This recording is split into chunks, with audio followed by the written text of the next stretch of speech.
1/4 மணி நேரம் ஆகினுக்குது. கொஞ்சோண்டு பால் சுண்டி நிற்குது. மொத்தம் 1 மணி நேரம் ஆகும் நல்லா ரெடி ஆகிறதுக்கு.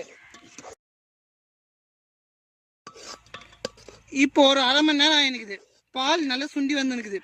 இன்னும் இது கெட்டியாகணும்னா இன்னும் 1 மணி நேரம் வெயிட் பண்ணணும். இன்னும் 1 மணி நேரத்துக்கு இன்னும் 1/2 மணி நேரம் இருக்குது.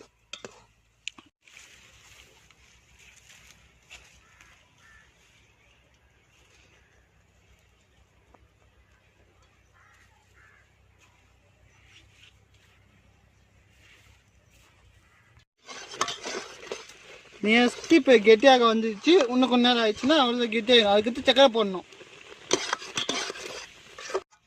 இப்போ நம்ம இதை நல்லா ஆற விட்டு அடி சைடில் ஓட்டினுக்குது எல்லாத்தையும் எடுத்து விட்றோமே. எடுத்த பின்னாடி சக்கரை போடணும். அடுப்பில் வச்சு சக்கரை போடலாம். இங்கே பாருங்க சைடில் நிறைய இது ஒட்டினுக்குது. அதெல்லாம் நல்லா ஆற வச்சு தான் எடுக்கணும். ஏன்னா இல்லைன்னா தீஞ்சிடும் அந்த இடமெல்லாம். அடுப்பு சூடை நல்லா குறைச்சிட்டு இப்போ இது